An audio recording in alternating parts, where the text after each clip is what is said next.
Welcome back to Movie Recaps. Today I will show you a thriller, drama film from 2009, titled Kaiji the Ultimate Gambler. Spoilers ahead. Watch out and take care.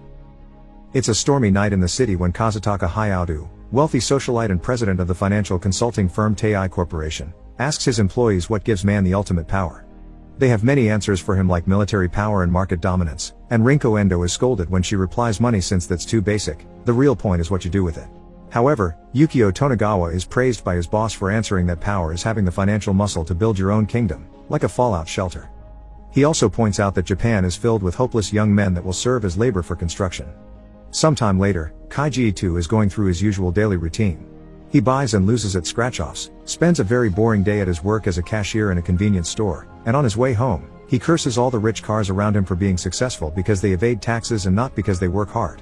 When he kicks a Mercedes, a group of bodyguards chases him for it, and from that car also comes out Rinko, who takes him to an office to talk.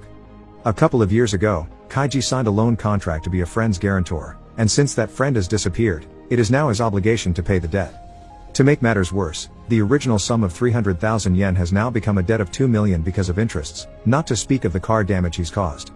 Since he can't pay that amount, Rinko offers him a deal. There's a gambling cruise he can participate in, filled with broke losers like him, and if he wins, his debt will be wiped clean. After Rinko gives him a speech on how crappy his life is and this being the only opportunity to start over, Kaiji accepts. Later in the evening, while Rinko hands in Kaiji's profile at the company mentioning she's filled her quota, Kaiji gets on board the cruise, which is indeed filled with broke losers. Yukio is the host and the one that will explain the rules of the game they'll be playing tonight. Each player is given 3 1 million yen stars with an interest of 1% per minute. If someone wins, not only will the company wipe the debt clean, they'll buy back the stars too. Players are also given 12 rock paper scissors cards that they'll use to play the game as usual. Each time they win a round, they get a star from their opponent.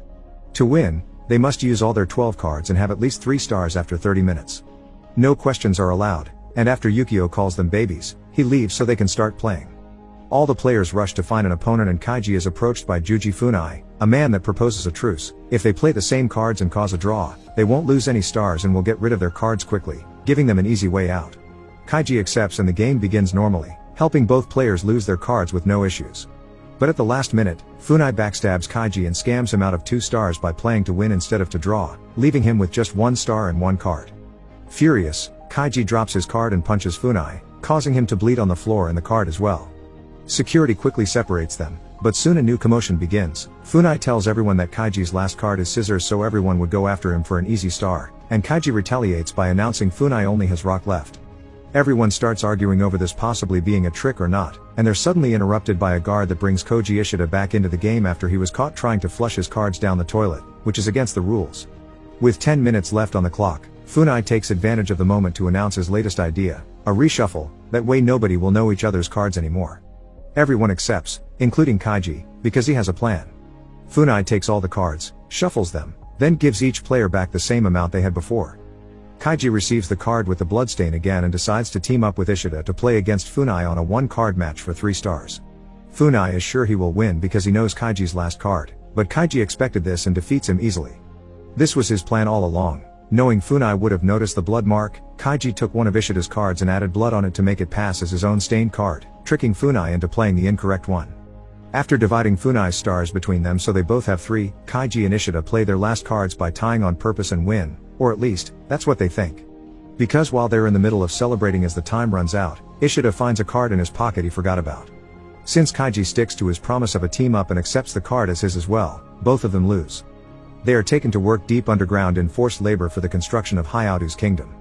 The conditions are awful, the hours are long, they don't have breaks, their meals are incredibly basic, and they all bunk together in a very small space to sleep on the floor.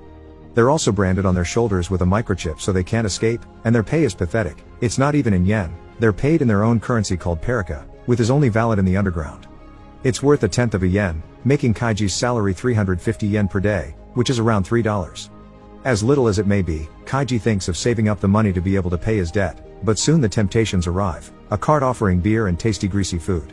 He manages to turn down the offer at first, but after the foreman gives him a free beer for being his first one and whispers sweet words about how delicious everything is, Kaiji desperately gives in and ends up spending almost all his money on snacks and more beer. Most workers do the same, and this is the way the company keeps them there working for free for years. The next day, An earthquake shakes their working area and Ishida gets hurt. Kaiji hurries to take him to the infirmary, where he discovers most patients aren't being treated because they must pay with Perica if they want medicine. There, they meet Makoto Sahara, who tells them he overheard the foreman making fun of them and explaining how the system is designed for them to fail. They begin losing hope, but the doctor tells them not to worry because they'll be collecting people for the Brave Men Road soon. The next time the snacks cart comes around, Kaiji calls out the foreman for his trickery and asks his co-workers to wake up from a dream that is never going to happen. Their argument is interrupted when some guards come to pick Sahara up because he's been chosen for the Brave Men Road, a very dangerous game where winning gives you freedom but losing takes your life. Ready to take the risk, Kaiji volunteers to go too, and Ishida also joins them. All the chosen players are blindfolded and get their hands tied up as they're taking to their destination, although Kaiji can tell they're being put in a vehicle and then an elevator. When they're finally allowed to see again, they discover they're on the roof of a skyscraper and Yukio is here again to explain the rules. Each player is given a voucher for 10 million yen and to cash it, they must go to the hotel across the street by crossing the Brave Men Road, which consists of 2 rather narrow beams. They can't even crawl on them because they're electrocuted. Walking while keeping balance is the only option. Such rule is in place to make the game harder but also more interesting since it's being transmitted to a bunch of socialites as reality entertainment. The players are too scared at first, but when Kaiji accepts to participate, he inspires the others to join as well. Yukio goes back to the hotel where he and Rinko will be hosting for the socialites that are watching the game. Meanwhile, Kaiji draws lines on everyone's shoes so they can align them with the middle of the beam and keep better balance. The group slowly begins making their way across the beams, and Kaiji almost slips, but he manages to recover his balance before the worst happens. But soon everyone gets nervous when a bolt of lightning strikes nearby, promising a storm. One of the players is too anxious to continue but Sahara refuses to help him, so he ends up slipping, getting electrocuted, and falling off the beam. This loss immediately lowers everybody's morale and one by one, the players fall off to their deaths until only Kaiji, Sahara, and Ishida are left. Each fall is celebrated by the watchers as if it was a point gained in a sports match, which disgusts Rinko.